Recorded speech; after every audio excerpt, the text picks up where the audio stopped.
어디서도 볼 수 없는 조합으로 진행되는 4주간의 AI 특강 시리즈 지혜의 밤에서 만나보세요.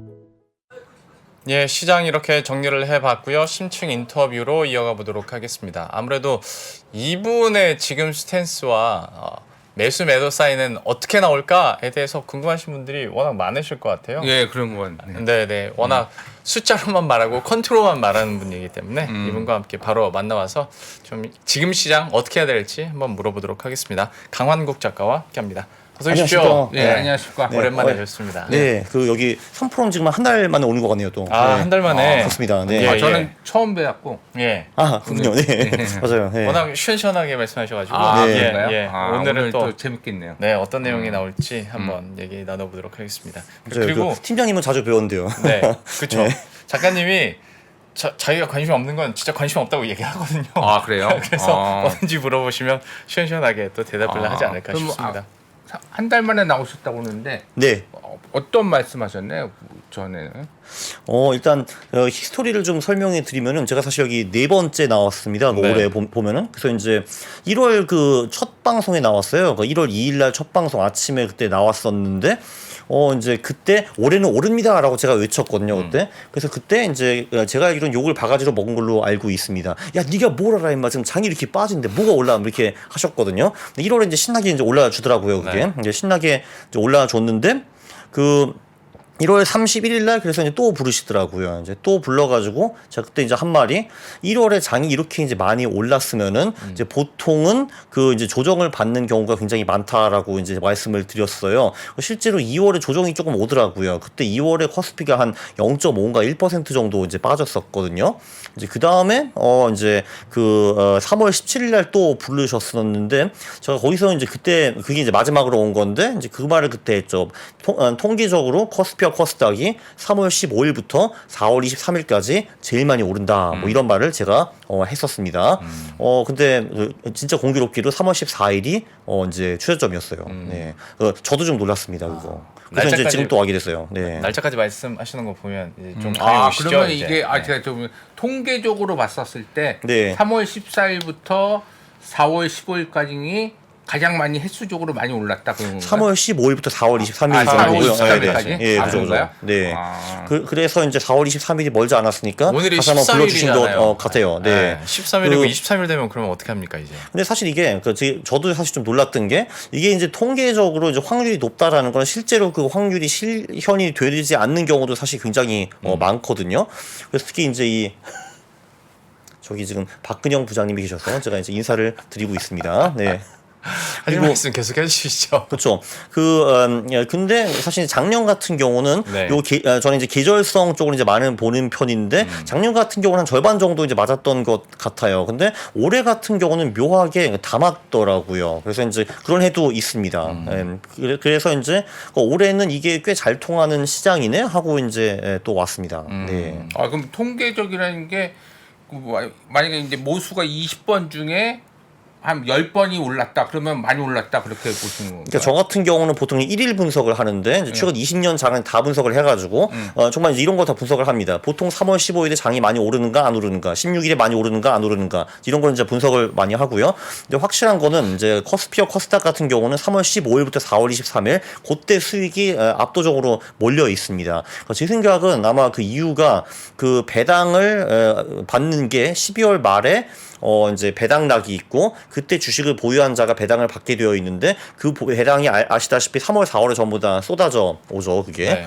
그게 한 제가 보기에는 30조 원 정도 아마 될 겁니다. 30조 원. 왜냐면은 시가총액이 한국이 2천조 정도 되고 배당 그 수익률이 1.5% 정도 되면은 합치면 뭐 한 30조 정도 되지 않을까 생각이 듭니다. 네. 그러면 이제 그거 실질적으로는 3월이 아니라 4월에 왜냐면 주주총회가 말에 몰려 있으니까 네네네. 주주총회 끝나고 4월 달에 배당을 외국인한테 주죠. 그렇죠. 결론적으로. 네. 그러니까. 그리고 근데 아마 그거를 좀 기대하는 세력도 분명히 좀 있을 것 같기는 합니다. 이제 그거까지 이제 포함해가지고 3, 4월에 어쨌든 굉장히 많이 오르더라고요. 뭐 저도 이제 지금 이거를 한 18년인가. 근데 배당을 그러니까 현금으로 직접 받는데 주가는 왜 오를까요?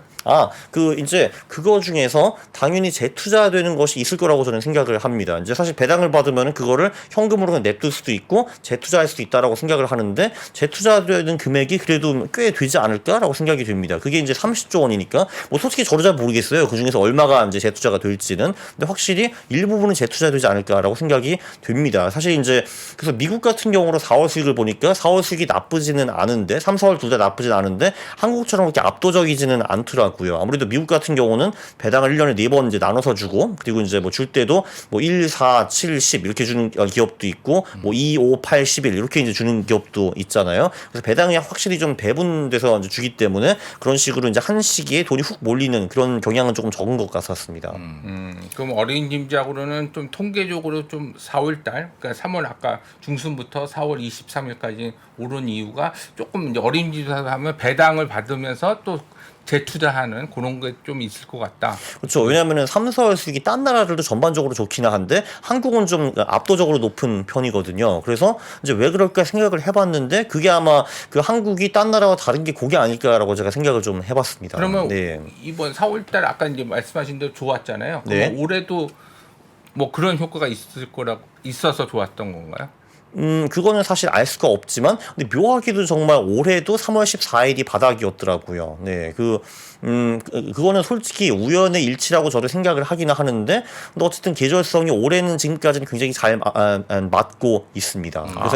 그래서 이제 이게 잘 되는 해가 있고 잘 안 되는 해가 있는데, 올해는 상당히 잘 되고 있어요, 이게. 네. 그러면 이제 앞으로 4월 23일 이후에는 또 통계적으로 예측을 하시는 거네요, 결론적으로. 그렇죠. 네. 그 이유에 대해서 계속 물어보시잖아요. 근데 작가님은 아니, 100% 그러니까 그냥 저는 숫자 잘 컨트롤만 하다 보니까 잘 몰라서 그래서 그러면 4월 근데 사실 24일 제가 온 이유가 그 이유에 대해서 얘기하기 위해서 오긴 왔습니다. 그쵸, 그렇죠. 맞아요. 왜냐면 이제 4월 13일 날 와가지고 23일까지 잘 될 겁니다 하는 건 별로 그렇게 의미가 별로 없잖아요. 그러니까 저는 이제 네. 어떤 형식인지 네. 처음이라 한번 예. 시청자들도 또 또 이제 앞으로 얘기하시면 이래서 얘기한구나 그래서 여쭤본 거고. 그렇죠. 네. 그럼 4월 23일 이후에는 좀 어떻게 통계적으로 통계적 근거로 했었을 때 어떻게 전개될까요? 그러면? 일단 그거 관련해 가지고 혹시 PPT 조금 띄워 주시면요.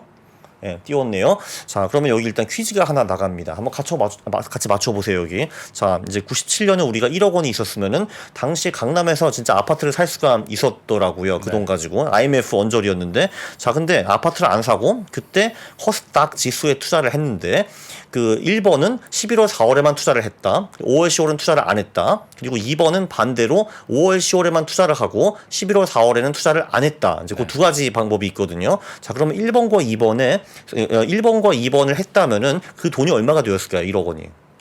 퀴즈입니다. 작가님 말씀 의도대로 보면은 네. 그러니까 아까 이제 계속 통계적으로 3월 달부터 4월 달까지 뭐 통계적으로 좋았다. 그러면 네. 11월에서 4월이 껴 있으니까 네. 작가님 의도대로 보면은 1번을 선택해야겠네요, 무조건. 그쵸. 이제 1번이 2번보다 높은 거는 맞기는 맞고요. 근데 얼마나 높은가. 이제 그게 이제 사실 여기서 흥미로운 부분이죠. 사실 그리고 요거는 통계가 아니라 그냥 팩트입니다, 사실. 네. 팩트예요? 네. 왜냐면 이제 그 수익률은 다 나와 있으니까요. 97년부터 지금까지. 네. 전혀 뭐 네. 감이 안 답을 돼. 얘기해 주세요. 얼마쯤 될 것 같아요? 네. 그래도 한번 시도를 해보셔야죠. 시도요. 네. 저는 솔직히 말하면 다음 장 봤어요. 이미 보셨어요? 네, 정말 이제 봤어요. 정말. 연기라도 해야 되나? 저는 판타지가 없으시네요. 저는 못 봐서 네. 저는 못 보셨군요. 네, 잘했네요. 네. 대충 그러면 아까 이제 1억 원 몇 년도에 1억 원? 97년 1억 원. 97년도 1억 원, 그러니까 IMF 딱 왔었을 때 네, 그 언저리 1억 원. 네. 1억 원이었는데 네. 그때 이제 코스닥을 지금까지 투자했다 그러면 그렇죠. 근데 1번은 11월 4월에만 투자하고, 네, 그렇죠. 이제 계절성, 그죠. 그리고 네네. 이쪽 아래 계절성 5월부터 아까 네, 10월까지. 그렇습니다. 네. 그러면 뭐 1억 원을 투자했으면은 지금 돈의 가치도 있으니까. 그거는 빼고요. 네, 그냥 명목적인. 그럼 네네. 1번은 뭐 몇십억 되지 않았을까요? 몇십억 정도는 아니고 8억 정도 되었습니다. 네. 8억이 근데 이제 배당이 재투자됐다고 가정되면 10억도 넘었을 것 같긴 해요. 네. 오케이. 네, 예. 그럼 뭐 8억이 정답이네. 그렇죠? 네, 예. 저는 몇십억이라고 했으니까. 네. 2번은 거기도 뭐 몇억? 8억 있으니까 한 뭐 1억? 뭐 2억? 뭐 2억? 815만 원입니다. 네. 800만 원. 네, 그러니까 이제 1억 원이 이제 815만 원 쭉 이제 떨어지게 되었죠. 네, 아이고, 쭉 떨어졌어요. 그러면 손실률이 얼마야? 1억 원에서 마이너스 92%요. 어우, 네, 마이너스 엄청나네. 92%. 네. 작가님 5월에서 10월은 아예 매매를 안 하세요. 근데 그거를 이제 그거 말을 하려고 네. 이제 집에 가기는 좀 민망하니까 제가 뭐 그래도 들고 거의 왔습니다. 죽음의 계곡이네요. 그럼 그쵸, 뭐, 예. 안 좋다는 거잖아요, 이제 앞으로. 그렇죠. 네, 그래서 이제 근데 물론 23년은 다를 수 있습니다, 당연히. 그렇죠. 근데 뭐. 이제 저도 이제 사실 이제 투자를 벌써 이제 거의 20년 해왔는데 저도 사실 매일 그랬어요. 이제 제 돈을 가지고 11월, 4월에 신나게 투자를 하고 돈을 왕창 번 다음에 좋았어 했는데 4월 마지막 주부터 깨지기 시작해가지고 5월, 10월에 거의 세금 내는 것처럼 일부를 반납을 하고 그 다음에 11월, 4월에 또 돈을 벌고 5월, 10월에 반납을 하고 이거를 계속 반복을 했거든요. 네. 처음엔 저도 오기도 있고 자존심도 있었습니다. 그래서 맨날 이제 등식이면 5월에 떠나라 맨날 그러잖아요. 그렇죠. 그래서 저는 그걸 안 믿었거든요, 사실. 세린메인 고아웨이라는 거를. 이게 미신이 아니냐, 그게 뭔 상관이야 했거든요. 그래서 뭔 상관이냐고 투자를 했는데 계속 그 세금을 내다 보니까 언젠가 이제 인정을 하기로 했죠. 그래, 5월, 10월은 내가 투자할 때가 아니구나라고 이제 알게 되었고 나중에 이제 통계 분석도 다 하게 되었는데 저런 결과가 나왔습니다. 코스피 같은 경우는 좀 띄워주시면은 여기도 8억이에요. 이제 11월 4월에 투자를 했으면은 5월 10월에는 코스닥보다는 조금 더 선방하긴 했지만 그래도 3천만 원이 됩니다. 정확히 말하면 2,890만 원이 되는데 그래서 이게 진짜 11월 4월 5월 10월에 투자 수익이 압도적으로 차이가 나요. 코스닥 같은 경우 100배 차이가 나는 거잖아요. 이게 800이랑 8억이기 때문에 그러니까. 그래서 이제 결론적으로는 5월 10월에는 통계적으로 투자하기 굉장히 불리한 구간이다라는 게 이제 제 의견이고요.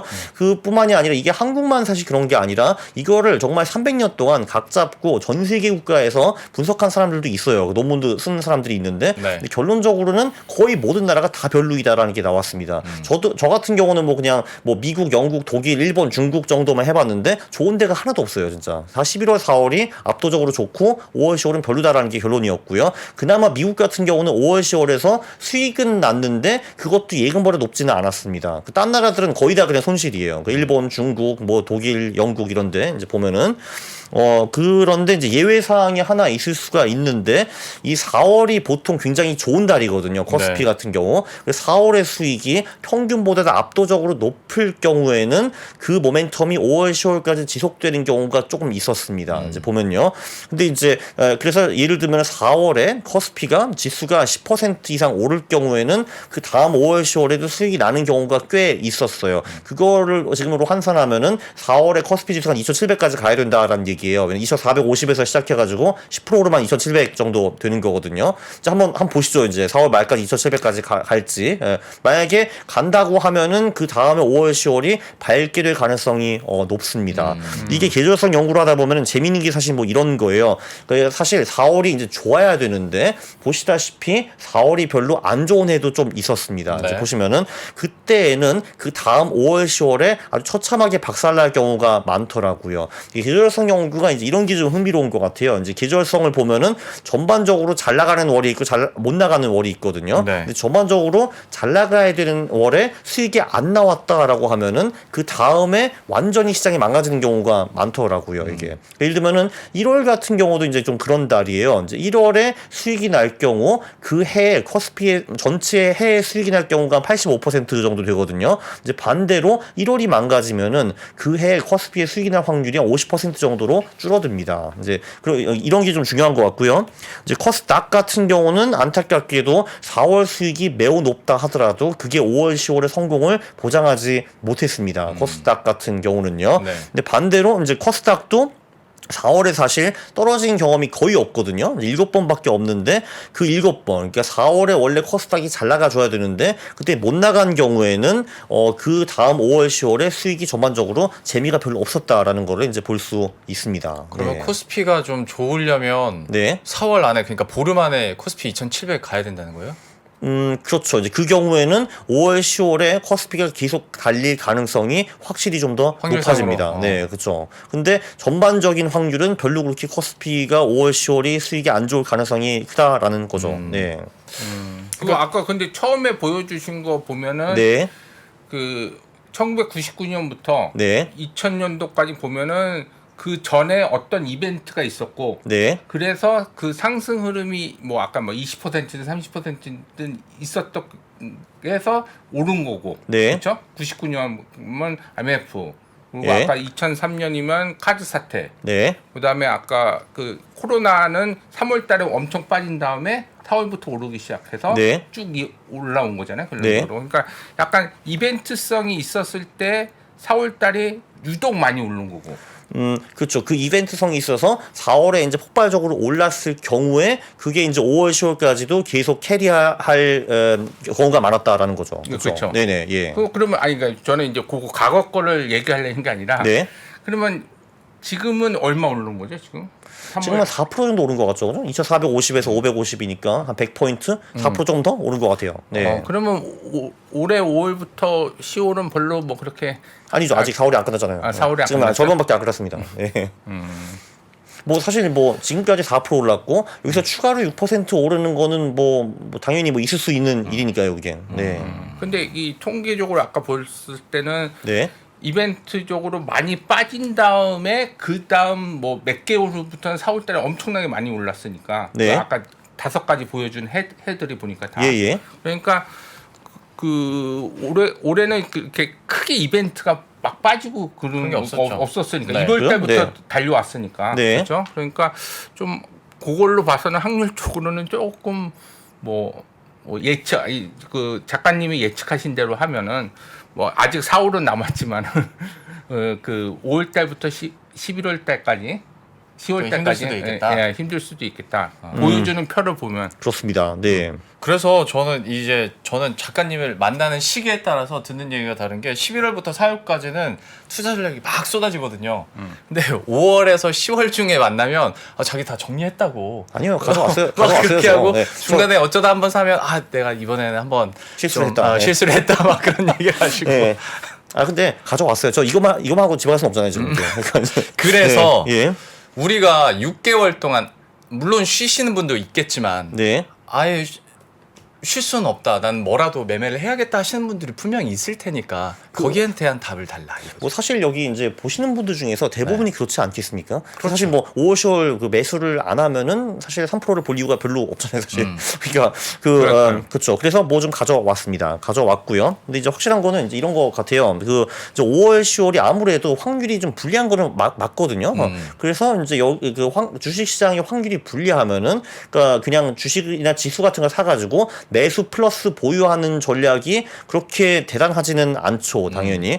그 사실 그러니까 이게 그 유명한 논문이에요. 짱과 제콥슨이 쓴 2021년 논문인데 이 결론이 이겁니다. 5월, 10월에 주식 수익률이 예금 수익을 능가한 나라가 별로 없다라는 게 이 논문의 결론이거든요. 네. 반대로 11월, 4월에는 대부분 국가에서 수익이 좋았다라는 거예요. 이게 이 사람들이 한 300년 정도 분석을 했는데 보니까 1960년대부터 이게 굉장히 지속적이더라고요. 한 60년 정도 이렇게 돼가고 있습니다. 60년 전부터 계속 11월, 4월 수익이 좋고 5월, 10월은 별로 안 좋다. 이게 되풀이가 이제 되고 있거든요.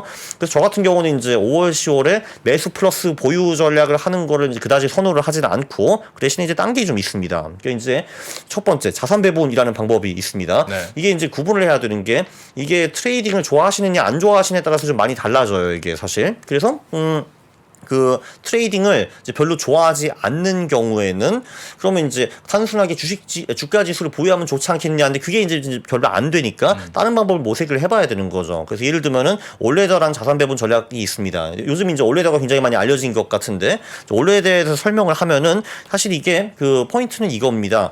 그 경제를 우리가 경제 국면을 우리가 네 개로 이제 나눌 수가 있거든요. 네 개로 나눌 수 있는데 첫 번째 국면이 물가가 상승하는데 경제는 그래도 괜찮다. 라는 국면이 있고 두 번째 국면은 물가도 상승하고 경제도 별로다라는 게 있고 세 번째는 물가 상승을 완만하고 여기 물가 하락이라고 되어 있는 거는 실제로 물가가 떨어져서 디플레이션이 온다는 게 아니라 그냥 물가 상승이 완만하다라는 걸 의미하는 거죠. 네. 물가 상승은 완만하고 경제도 좋다. 네 번째는 물가 상승은 완만한데 경제는 나쁘다. 요 네 개로 이제 시나리오로 나눌 수가 있는데 사실 그러니까 각 시나리오별로 그 전반적으로 잘 나가는 자산군과 좀 잘 못 나가는 자산군들이 있습니다. 그 사실 근데 여기 문제가 이유가 뭐냐 하면은 이제 많은 분들이 오셔가지고 그 다음에 어떤 국면이 올 것인가 예측을 하려고는 하는데 실제로 그걸 맞추는 사람은 별로 많지 않다라는 거죠. 그래서 저는 예측을 이제 포기하는 겁니다. 이제 예측을 포기하기 때문에 자산 배분을 하는 거예요. 왜냐면은 그 저는 이제 1, 2, 3, 4, 9 국면 중에서 어떤 게 올지 이제 전혀 이제 모르기 때문에 그냥 어떤 시나리오가 와도 상관없이 그냥 저기 있는 거를 통으로 다 사버리는 겁니다. 주식, 채권, 실물 자산 그리고 달러화 요거를 그냥 사버리는 거고요. 그러니까 한마디로 자산 배분은 예측하는 걸 아예 하지 않고 어떤 시나리오가 와도 상관없이 돈을 벌 수 있는 식으로 투자를 하는 게 자산 배분이라고 이제 볼 수가 있어요. 네. 사실 이 중에서 최악의 시나리오가 사실 2번 시나리오예요. 물가는 상승하고 경제는 안 좋다. 누가 봐도 상식적으로 별로 좋은 시나리오가 아니잖아요.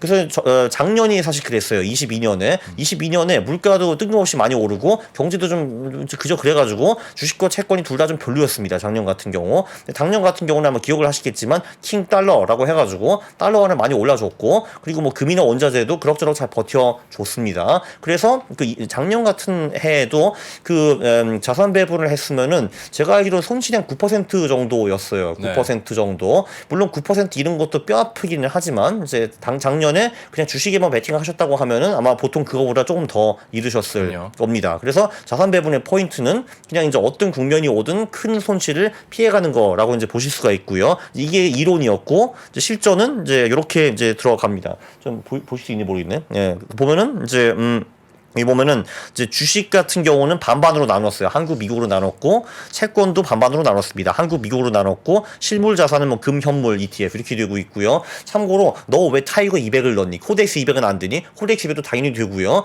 당연히 이제 그 한국 주가 지수를 추정하는 ETF도 여러 개가 있기 때문에 그거 딴 걸로 끼워 넣으셔도 당연히 됩니다. 저는 그냥 한 샘플을 넣은 것뿐이에요. 그냥 타이거도 되고 코덱스도 되고 뭐 딴 것도 다 됩니다. 그리고 이제 여기서 보면은 왜 그러면은 그 주식과 채권을 반반으로 했느냐? 왜 한국과 미국이 들어가 있느냐? 왜냐면 우리가 자연스럽게 달러 엑스포저를 얻기 위해서 그렇게 한 겁니다. 왜냐면 조금 전에 보셨다시피 달러화가 좋을 때가 좀 있잖아요. 이게 특히 작년 같은 장에 그렇기 때문에 우리가 주식과 채권을 전부 다 한국에 몰빵하는 것보다는 한국과 미국을 분산 투자하는 것이 좋다라는 이제 이론이고요. 그래서 보면은 이제 주식 비중이 35, 채권이 50, 실물 자산, 금이 15 이렇게 이제 보이는데 그럼 이제 왜 이런 식으로 또 나눴냐라고 하면은 기본적으로 변동성이 좀 낮은 자산의 비중을 높이고 변동성이 높은 자산의 그 비중을 낮추는 것이 좋습니다. 예를 들면은 이제 정말 쉬운 샘플로 가져가서 만약에 팀장님이 10억이 있으신데 비트코인과 부동산 두 개만 투자 가능하다라고 하면은 비중을 어떻게 두실 것 같아요? 부동산에 좀 더 많이 가겠죠. 좀 더 어느 정도요? 저는 개인 성향상 한 9대1? 굳이 그죠. 두개 다 그럴 것 같죠. 그죠? 네. 아마 대부분 사람이 9대1과 8대1로 갈 거예요. 왜냐면 비트코인의 부동산이 너무 높기 때문에 여기 너무 큰 돈을 베팅하는 거는 좀 리스키하다고 누구나 거의 다 판단할 거거든요. 저 원래도 전략도 비슷한 논리입니다. 한마디로 좀 변동성이 낮은 채권의 비중을 좀 높게 두고 주식의 비중을 한 중간 정도 두고 금이 변동성이 매우 크니까 좀 작게 두고 이렇게 이제 보시면 되고요. 요걸 이제 제가 만든 게 아니고 여기 마법의 투자 시나리오를 쓰신 김성일 작가님이 이제 만드셨고 저는 그걸 살짝 좀 이제 수정을 한 거라고 이제 보시면 될 것 같고요. 이 책 정말 추천드립니다. 제 책 아닙니다. 예. 그리고 자 그럼 포인트는 뭐냐 하면 이런 자산 배분 전략은 어느 정도 수익이 보통 나고 11월, 4월과 5월, 10월을 구분하면은 이제 어느 정도 수익이 나냐 보면은 이게 연물이 7.8%짜리인데 이제 그 중에서 11월, 4월에 4.8 정도가 나오고 5월, 10월에 3% 정도 나오거든요. 그래서 결론적으로는 이것도 11월, 4월이 5월, 10월에 좋기는 한데 근데 그래도 5월, 10월에 수익이 나기는 난다라고 이제 볼 수가 있습니다. 그래도 반반 정도는 아니지만 그래도 뭐 6대4 정도 해가지고 그 5월 10월에 수익이 난다라고 이제 볼 수가 있고요. 그러면은 그거를 이제 그리고 이거를 이제 퇴직연금으로 하려고 하면은 이제 이런 비중이 있습니다. 왜냐하면 퇴직연금은 이 미국채 10년 선물 ETF를 넣을 수가 없어요. 여기 선물이라는 단어가 들어가 있기 때문에 그래서 요거를 이제 어떤 식으로 대체하냐 하면은 이 코덱스 미국채 혼합이라는 ETF가 있는데 얘가 그 한국 주식 40% 그리고 미국 채권 60% 이런 식으로 되는 ETF라서 이런 식으로 좀 우회를 해가지고 퇴직연금을 만들 수가 있고요. 저는 사실 개인적으로 이제 퇴직연금을 하는 사람은 다 원래도 하라고 추천을 합니다. 보통 이제 그렇게 하고 있고요. 네. 그래서 실적을 보면 이런 식으로 나와요. 보면은 그 여기 주황색이 한국 주식이고 파란색이 미국 주식이고 여기 최근 20년이에요. 2000년부터 가는데 보시다시피 한국 주식도 그렇고 미국 주식도 그렇고 중간에 크게 얻어 터진 구간들이 몇 번 나옵니다. 저기 뭐 IT 버블 터질 때도 그렇고 금융위기 때도 그렇고 코로나 때도 그렇고 다 그런데 이제 이 우리 올레더 포트폴리오는 이 그 주식, 채권, 실물자산 그리고 달러와 배분이 잘 되어 있기 때문에 당연히 중간에 잃는 구간이 있긴 하지만 그 잃는 구간의 최악의 손실이 9.8% 정도였습니다. 그래서 이제 그 소위 그 포트폴리오를 방어하는데 굉장히 좋았다. 그리고 5월, 10월에도 수익이 난다라고 이제 볼 수가 있고요. 그래서 저는 주식 몰빵보다는 이런 식으로 5월, 10월 자산 배분을 하는 것도 어떻겠냐라고 제안을 하고 싶습니다. 네, 그리고 이제 그러면은 응용을 좀 할 수가 있죠.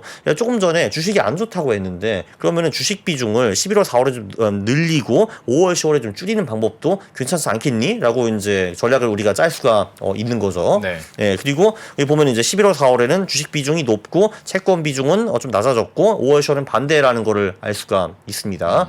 이 내용은 제 책 보시면 되고요. 네, 근데 이렇게 되면은 연봉리 수익이 조금 올라가요. 9.1 정도로 올라가거든요. 이렇게 되면은. 근데 11월, 4월에 5.7이 벌리고 5월, 10월에 3.4 정도가 이제 벌렸습니다. 그래서 이것도 5월, 10월에 평균적으로 돈을 벌 수 있는 전략이죠. 예. 그럼 요즘 들어서 근데 실물 자산이니까 금이 엄청 올랐잖아요. 맞아요. 예. 이렇게 오를 때는 금 비중을 좀 그냥 늘려요? 아니면 저 비율대로 계속 유지해서 가는 거예요? 그러니까 저 비율대로 유지해서 가는 것이 좋다라고 생각을 하고요. 그러니까 사실 이게 금이 굉장히 많이 올랐다, 너무 많이 올랐다라는 말이 요즘 사실 많이 들리기는 하거든요. 솔직히 저도 그 말이 맞는지 안 맞는지는 잘 모르기는 하지만, 근데 이제 유념해야 될 거는 금 같은 경우는 그냥 장기적으로 달러화 총량의 비례해서 상승한다라고 보시면 될 것 같아요. 그게 한 연봉이 7% 정도예요. 그러니까 한마디로 미국의 달러화가 1973년부터 연 7% 증가하고 있어요. 그리고 묘하게도 금의 장기 수익률이 딱 그 정도 나와요. 연봉이 7에서 8% 정도 나오기 때문에 그냥 금도 늘 우상향하고 계속 최고점을 뚫는 것이 정상이라고 보시면 될 것 같아요. 그래서 그 최고점을 뚫었다고 해가지고 이제 그거는 너무 과다 올랐다라는 말은 이제 맞는 말은 아닙니다. 예, 이제 그래서 사실 저는 이제 몰라요. 그래서 금이 너무 비싼지 안 비싼지에 대해서. 근데 이제 어차피 금도 계속 우상향하는 자산이다라고 볼 수가 있고요. 근데 또 그러면은 금의 전 재산을 매칭하는 것도 왜 위험하냐 하면은 실제로 1980년부터 한 2000년까지 20년 동안 금이 20년 내내 떨어진 적이 있어요. 한 7, 80% 떨어졌거든요. 그런 위험 부담이 있기 때문에 주식과 채권과 금을 같이 섞어서 투자를 하라라는 겁니다. 알겠습니다. 네.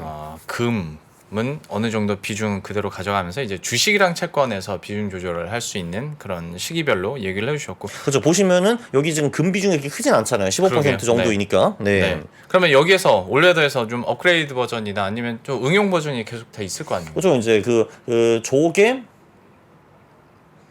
저게 이제 조금 전에 말씀드린 11월, 4월에는 주식을 조금 비중을 좀 더 높이고 5월, 10월은 좀 더 줄이는 전략이고요. 그래서 이제 연봉리 수익이 조금 더 올라갔다라는 걸 볼 수가 있고 그 최대 손실은 오히려 좀 더 떨어졌어요. 9에서 8% 정도로. 네, 그리고 이제 뭐 예를 들면은 이제 저 주식을 굳이 이제 ETF로 굴릴 필요가 있는가라고 이제 생각이 될 수가 있죠. 그래서 예를 들면 뭐 퀀트 전략으로 넣는다든지 이런 식으로 이제 할 수 있는 방법이 있겠습니다. 요거는 뭐 여기서 제가 실습을 할 수 있기는 한데 이제 시간 관계상 좀 이제 패스를 하고요. 네. 이제 그런 식으로 하면은 이제 뭐 더 수익을 올리는 방법들이 존재합니다. 한마디로 주가지수 ETF에 투자를 하지 않고 이제 전략을 만들어 가지고 그거 대신에 그걸로 주식 비중을 대체하는 방법이죠. 그렇게 하면은 이제 복리 수익이 좀 더 올라가고 MDD도 낮게 유지가 되는 전략들이 있습니다. 지금까지는 이제 제가 뭘 했냐 하면은 트레이딩을 별로 하고 싶지 않고 그냥 6개월 동안에 그 수익은 대단히 많이 못 낼지 모르겠지만 그냥 이제 자본을 보존을 하고 손실을 제한적으로 막는 방법을 이제 소개시켜 드렸고요. 네. 근데 이제 트레이딩을 즐기시고 이제 뭔가 거래를 하시는 분들도 굉장히 많다고 제가 들었습니다. 네, 많이 들었고요. 그래서 몇 개 단기 전략들도 이번에 가져왔습니다. 그러면 바로 소개해 주시죠. 단기 전략 중에 그 뭐 인간 지표 전략? 그죠. 예, 네. 뭐 그렇습니다. 그 인간 지표 전략은요, 이제 두 가지 방법이 있습니다. 하나는요, 최고수를 따라하는 방법이 있고, 두 번째는 뭐라고 해야 되냐, 최고수가 아니고 투자를 이렇게 잘 못하시는 분들의 반대로 하는 반대로. 방법이 있습니다. 예, 그 두 개의 방법이 있거든요. 네. 그 이제 사실 이 리딩방이라는 게 굉장히 별로 안 좋은 거잖아요. 심지어 저를 사칭하는 리딩방도 많이 있습니다. 그래서 이제 그런 거는 따라하면 안 되는데, 근데 정말 묘하게도 22년에 거의 다 맞추신 분들이 존재합니다. 네, 그 중에서 이제 베스트가 제가 보기에는 데이비드 라이언이고요. 이제 데이비드 라이언이라는 아저씨는 이제 뭐 하시는 분이냐 하면은 이제 그 시장의 마법사에 나오는 시장의 마법사입니다. 그래서 이분이 85년부터 87년까지 US 인베스팅 챔피언십이라는 대회에서 3년 연속 우승을 하시면서 이 3년 동안 1400%를 이제 버셨어요. 그래서 이제 그리고 이분이 어떻게 투자하는가 배우고 싶으시면은 그 오닐의 최고의 주식 최적의 타이밍이라는 책을 보시면은 아주 잘 나와 있습니다. 왜냐면 라이언이 거기 거의 비슷하게 이제 투자를 하시는 이제 분이거든요. 그래서 이분이 이제 이 심지어 오닐 밑에서 일을 하면서 부사장까지 올라가면서 주중에 있는 일을 하시고 주말에는 차트를 맨날 5,000개를 들고 집에 가셨대요. 그래서 이제 주말에 맨날 앉아가지고 5,000개의 차트를 보신 분이라고 하시는데 그래서 차트를 굉장히 잘 보십니다. 그래서 이분이 22년부터 트위터에 오셔가지고 한 달에 한 번 글을 올리세요. 이분은 주로 스파이와 QQQ 그러니까 S&P 500과 나스닥 전문인데 상당히 구체적으로 오른다 내린다 말을 해주셨거든요. 네. 작년부터 제가 그걸 보고 있었어요. 이 아저씨 뭔 얘기 하나라고 했는데 놀랍게도 다 맞았습니다. 이제 그게 이제 굉장히 놀라운 건데 이게 작년에 그분이 바이어와 셀을 내리시고 이제 실제로 어떤 정도 결과가 나왔냐라는 이제 내용이었거든요. 그래서 최근에는 3월 30일에 이분이 바이를 외치셨어요. 이제 뭐라고 하셨냐면은 지금 그 SVB 망한 다음에 시장 변동성이 줄어들어가지고 이제 다시 시장이 좀 오를 것 같다. 당시에 스파이가 395 정도였거든요. 근데 이제 그런데 스파이가 400을 뚫는 것이 중요하다. 400을 뚫으면은 420에 30 정도까지 갈 것 같다라고 말씀해 주셨는데 그 바로 다음날 400을 뚫고 지금 408 정도까지 지금 와 있더라고요. 이건 지금 진행 중이에요. 현재 네. 진행 중인데 보시다시피 이분이 틀린 적이 별로 없어요. 그냥 다 맞추고 22년에 이분 말씀을 따라했으면 한 50% 정도 벌 수가 있었습니다. 그게 좀 놀랍더라고요. 자, 그래서 이거는 최고수 파트입니다. 그러니까 이게 인간 전략이 두 개가 있죠. 최고수를 따라하는 전략 그리고 그렇지 않은 사람들의 반대로 하는 전략이 있죠. 이분은 그러면 트위터로 그걸 알려주는 거예요? 네, 그냥 한 달에 한 번 좀 오셔가지고 알려주시고요. AS 같은 것도 해주세요. 그럼 이런 거예요. 자, 여러분 한 SF 그 스파이가 한 410까지 갈 것 같습니다. 하잖아요. 근데 410에 도달하면 내가 말한 대로 410에 도달했습니다. 지금부터는 조금 횡보를 할 것 같습니다. 이런 식으로 AS까지 착실히 해주시는 분이에요. 이분이 되게 착하세요. 기본적으로. 뭔가 네. 친하거나 그러면 유료 회원들한테는 알려주고 무료 회원들은 일주일 후에 알려주고 그런 건 아닌 거죠? 그렇게 하시는 분 중에서 마크 미너빈이라는 분이 계시는데 네. 이제 그죠. 그분 같은 경우는 한 일주일에서 열흘 정도 후에 이제 알려주시거든요. 네. 이분은 굳이 그렇게 하시는 것 같지는 않아요. 네. 그리고 이제 마크 미너빈이 같은 사람은 이제 딴 말도 이제 많이 하시는데 네. 이분은 노이즈가 되게 적어요. 딱 보면 이해가 돼요. 그러니까 이게 올라 내려 이런 게 이제 이해가 되기 때문에 저는 야, 이 사람 뭐야?라고 이제 하고 있죠. 네, 왜 네. 이렇게 손 맞아? 하고 네. 그리고 이제 반대 전략이 있죠. 반대 전략. 네. 반대 전략은 제가 이제 그걸 고민을 해봤죠. 투자를 뭐 그렇게 잘 못하시는 분들은 주로 뭐를 사고 팔까 이런 거를 고민을 해봤는데 거기 그 이제 그 곱버스라는 상품이 있습니다. 곱버스라는 상품이 있는데 네. 그 이 곱버스라는 게 2016년에 상장을 했어요. 그때 10,000원이었는데 지금 얼마 정도 할 것 같습니까? 곱버스라는 상품이? 고퍼스는 안 본 지 오래됐는데요. 얼마쯤 됐을 것 같아요? 그게 지금 16년이니까 지금 7년이 좀 안 됐거든요. 상장한 지. 네. 네. 이럴 때는 전문가에게 맡겨야죠. 얼마 정도 됐어요? 아유, 저도 네. 고퍼스 본 지가 오래돼서. 본 지가 진짜 오래됐어요. 안 사시는군요, 그거. 아니 고퍼스는 전 제 성향상 안 맞아서. 제 성향상도 전혀 안 맞고요. 네. 그게 안 맞을 수밖에 없는 게 참고로 답변은 2,600원 정도예요 지금. 그 정도. 오늘은 제가 안 봤는데 그 언저리예요. 2,600, 700 이 정도인 것 같은데 결론적으로 곱버스는 7년 만에 70% 이상 떨어졌습니다. 뭐 사실 뭐 이유는 되게 간단해요. 주가지수가 전반적으로 우상향하고 있는데 얘는 지금 그 하락에 베팅하는 상품이잖아요. 그렇죠. 그것도 더블로. 그러니까 당연히 별로 그렇게 수익이 좋게 나올 수가 없습니다. 그런데 그 아마 아시겠지만 이 곱버스가 정말 정말 거래량이 높은 상품이에요. 저는 사실 생각을 하죠. 저거를 사고 파는 특히 개인들은 그렇게 마켓 타이밍이 잘 될까? 이제 이런 그 고민을 제가 좀 하죠. 네. 제 결론은 아마 아닐걸? 이라는 게 제 생각이고요. 그래서 이제 곧버스와 이제 반대로 들어가는 전략이 있습니다. 그러니까 개인 곧버스 매매와 반대로 들어가는 전략이 있어요. 한번 저거 띄워주시면은 네. 자 그래서 이제 이게 그 HTS에 보시면은 모든 상품, 그러니까 모든 주식과 ETF의 수급 데이터를 다운받을 수가 있습니다. 그러니까 개인, 외국인, 뭐가 있어? 기관, 이게 세 개가 네. 있죠. 그거를 다운받을 수가 있어요. 매수, 매도를. 보면은 이제 곧버스를 개인이 최근 10일, 20일, 60일, 120일 순매수 했을 경우에 그럼 개인들이 하락장에 베팅을 한다라는 거잖아요, 지금. 그러면 우리는 그때 당연히 상승장에 베팅을 합니다. 상승장에 베팅을 하고요. 반대로 그 개인들이 만장일치로 최근 10일, 20일, 60일, 120일 곧버스 순매도를 외쳤을 경우에는 우리는 반대로 하락장에 베팅을 합니다. 왜냐하면 이분들이 곧버스를 많이 팔았다는 거는 뭔가 장을 긍정적으로 본다라는 거잖아요. 네. 우리는 당연히 반대로 가는 전략이고요. 네. 이 전략이 밑에 보시다시피 굉장히 훌륭한 전략입니다. 내가 만들었지만 꽤 훌륭합니다. 네,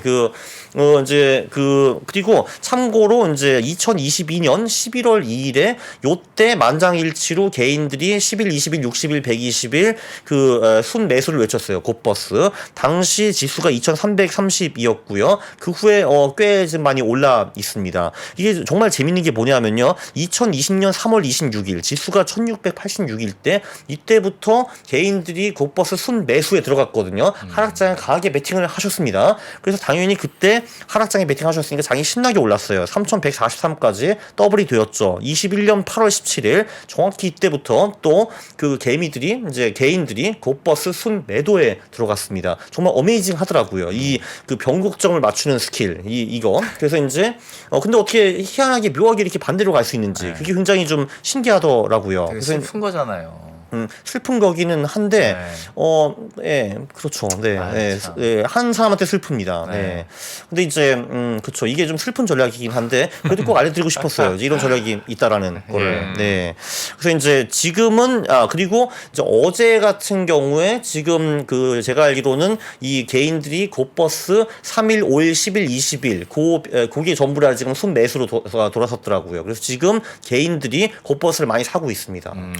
네, 그게 무엇을 의미할까? 네, 추가적인 상승 가능한. 장이 상승 가능. 아 슬프네. 네, 그렇더라고요, 보니까. 네. 근데 이게 보면은, 물론 다 되는 건 아닙니다. 보시면 여기 보면 2019년 9월부터 2020년 3월까지, 요때 13% 손실이 발생했어요, 보면은. 근데 근데 이게 전략이라는 게 100% 전략은 존재하지 않거든요. 다만 확률이 높은 전략이 존재하고, 그리고 이 전략이 잘 될 때는 얼마를 먹었고, 안 될 때는 얼마 깨졌는가. 이게 굉장히 중요하거든요. 네. 그게 전문 용어로 손익비라고 합니다. 손익비라는 거는 이 전략이 먹혔을 때는 얼마를 평균적으로 먹고 안 먹혔을 때는 얼마가 평균적으로 깨지는가. 그러니까 손익비가 한 3배 정도 나와요. 그러니까 한마디로 내가 먹을 때는 평균적으로 22%를 먹었고 깨질 때는 평균적으로 7% 깨졌다. 이렇게 보시면 될 것 같아요. 그래서 한마디로 우리한테 유리한 전략이다라고 이제 볼 수가 있습니다. 네.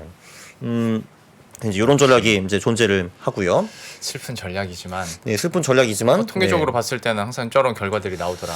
근데 이거는 사실 통계적인 것뿐만이 아니라 네. 사실 심리적인 근거가 있는 거죠. 이게 그 심리적인 근거는 그 전에 제가 어느 정도 설명을 드렸습니다. 네, 이게 이제 인간 지표라는 게 정말 훌륭한 사람들 따라하는 방법이 있고 좀 덜 훌륭한 사람들의 반대로 가는 방법이 있다라는 거죠. 네. 네, 그렇습니다. 네.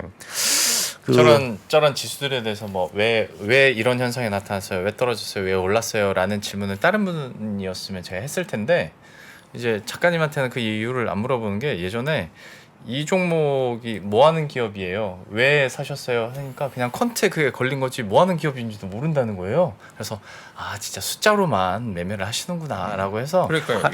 아니죠. 그래도 요즘에 2차 전지가 많이 오른다는 거 정도는 알고 있습니다. 그래도 네, 그 정도 알아요, 제가. 네. 보여주신 데이터 보니까 뭐 그런 것 같네요.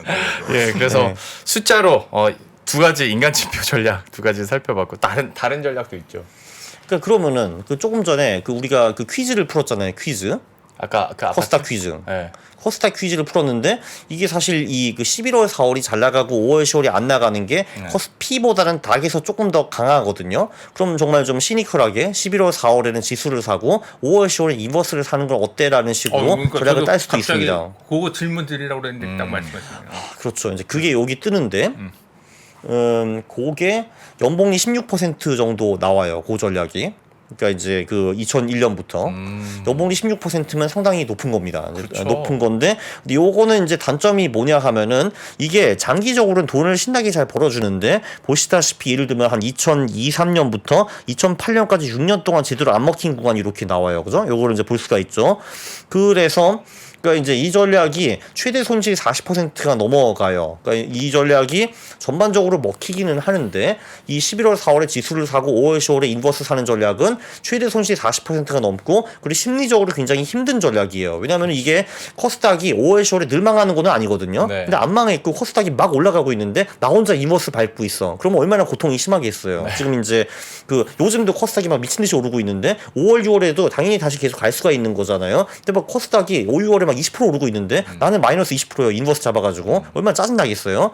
그래서 이제 그거를 조금 더 개선한 전략이 있습니다. 개선한 전략이 이제 뭐냐 하면은 코스닥도 5월, 10월에 당연히 오를 수가 있죠. 네. 근데 코스닥의 가격이 5일 또는 10일 이동평균보다 아래로 내려왔을 때, 그 말은 이제 코스닥이 상승 추세를 벗어나가지고 하락 추세로 내려갔다라는 거죠. 최소한 5일, 10일 밑으로 내려갔으면은 일단 강한 상승 추세는 꺾였다라는 겁니다. 어떻게 보면은 최소한 횡보 아니면 하락이라고 이제 볼 수가 있는 거죠. 이제 그때만 인버스로 들어가는 전략입니다. 아, 조건이 붙는군요, 그러니까. 네, 그렇죠. 조건이 붙는 거죠. 그냥 5월, 10월에 6개월 무지성 인버스가 아니라 코스닥 지수가 실제로 꺾여가지고 5일 또는 10일 선 밑으로 내려갔을 때만 인버스를 사고 나머지 시간에는 그냥 현금 가지고 가만히 있는 전략이죠.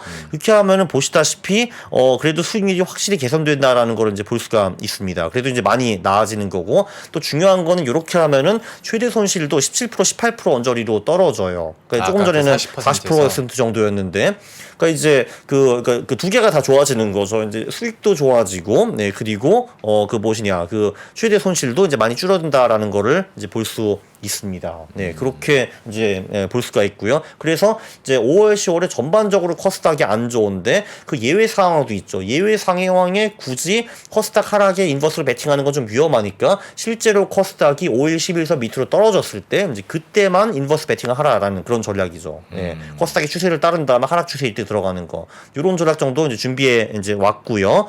그럼 이제 종합적으로 이제 어떻게 해야 되는가? 일단 본인이 트레이딩을 할지 말지 결정을 해야 되는 겁니다. 트레이딩 같은 거 하기 싫으면은 그냥 자산 배분 전략이 있고요. 이제 그게 그 게으른 전략은 아니에요. 솔직히 아무것도 안 해도 이제 돈을 벌 수 있으면 아무것도 안 하는 것도 훌륭하다고 저는 생각을 하고요. 그리고 그냥 솔직히 5월, 10월에 그냥 예금만 가져가는 것도 그리 나쁜 전략은 아닙니다. 왜냐면은 전 세계 거의 대부분 장에서 5월, 10월에 주식 수익이 예금보다 떨어지거든요. 네. 근데 이제 그 뭐 하시는 분들을 위해서 제가 전략을 갖고 온 거죠. 그러면은 근엄한 자산 배분을 할 것인가, 아니면 부지런한 단기 전략을 같이 할 것인가 결정을 해야 될 거고, 저는 솔직히 답변은 없다고 생각을 합니다. 이 네 개 중에서 그냥 본인이 알아서 하면 될 것 같은데, 저는 솔직히 단기 전략 비중이 엄청 크지는 않았으면 좋겠어요. 그냥 이제 자산 배분을 이제 기본으로 깔고 나머지 돈으로 저 재미있는 단기 전략을 해보시는 거. 그럼 지루하지도 않고, 근데 이제 내 자산은 다 배분이 되어 있고, 이렇게 이제 저는 생각을 하고 있고요. 그럼 세 개 전략을 제가 소개시켜 드렸는데 네. 그 중에 분명히 거부감이 있는 전략이 있으실 겁니다. 뭐 이런 거죠. 데이비드 라이언? 그게 도대체 누군데 내가 그런 사람을 따라하려는 거야? 라는 게 있을 수 있고, 야, 두 번째 전략은 개미들의 피를 빨아먹는 전략 아닌가? 이건 너무 잔인한 전략 아닌가? 네, 그렇게 할 수 있고, 세 번째는 얘가 인버스를 사라고. 어떻게 사람이 인버스를 사? 생각할 수도 있는 거잖아요.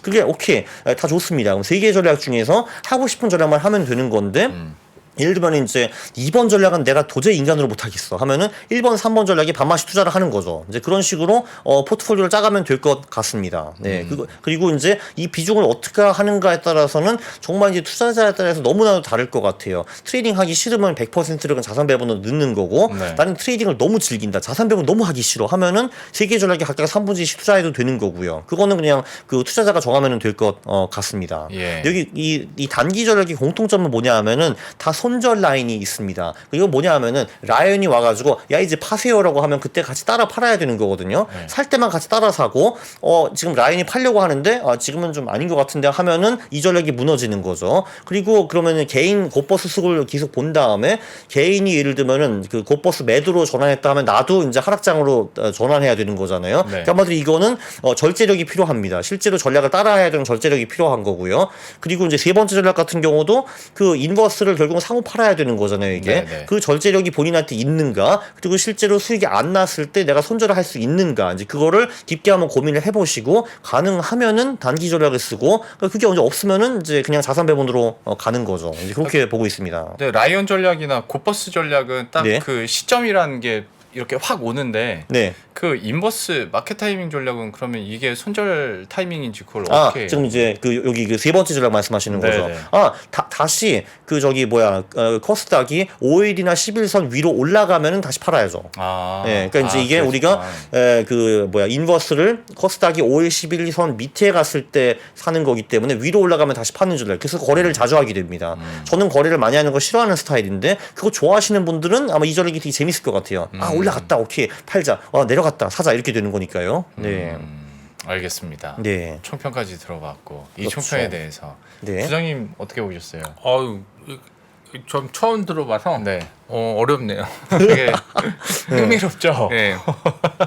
혹시 뭐 궁금하신 거 있으세요?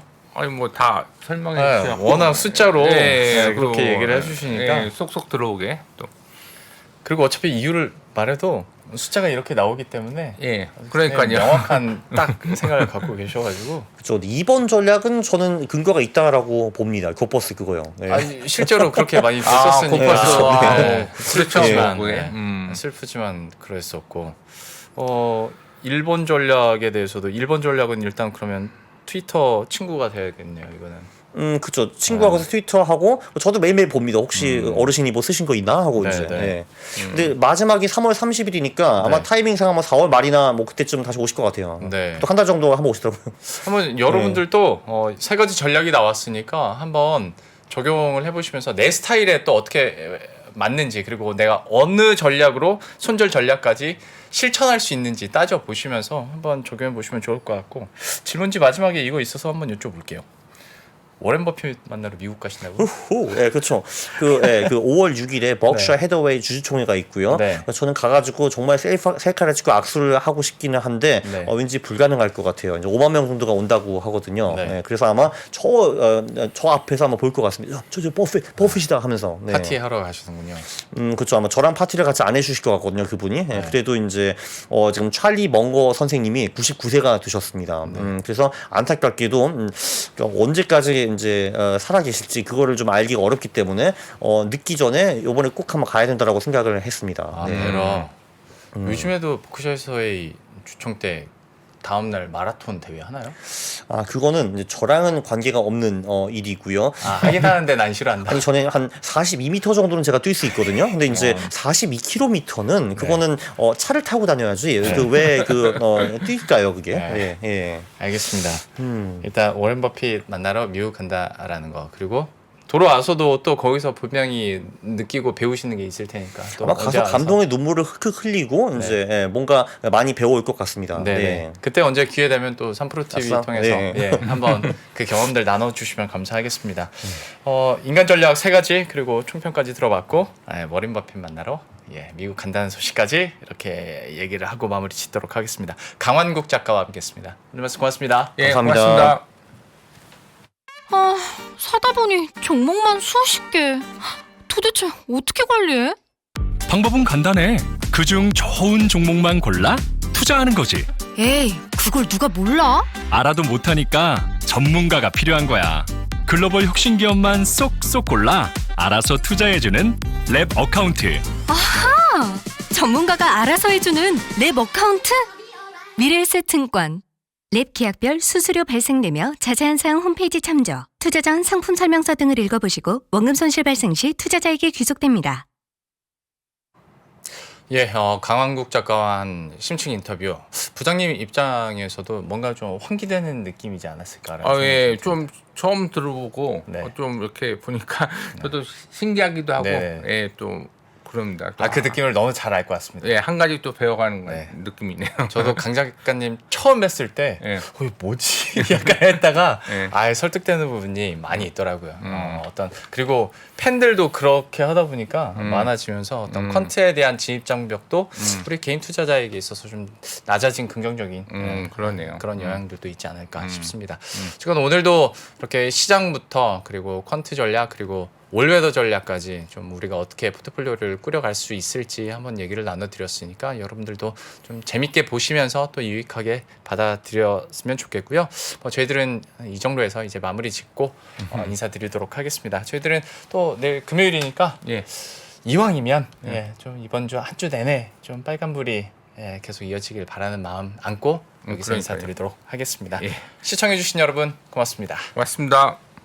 시간이 흘러도 변하지 않는 여러 가지 원칙과 사고 체계는 존재하거든요. 대가들의 사고 체계, 투자 기법이 아니라 생각의 방법. 그런 거를 분해를 해서 재구성을 해서 하나의 어떤 틀로 조합을 하는 과정이 필요한 것 같다. 라쿤 자산운용 홍진채 대표의 거인의 어깨 19년간 초과 수익을 달성한 그가 어떻게 주식 대가들의 투자법을 활용했는지 이 책에서 최초로 공개합니다. 대가들의 검증된 투자법을 여러분의 눈으로 직접 확인하시죠.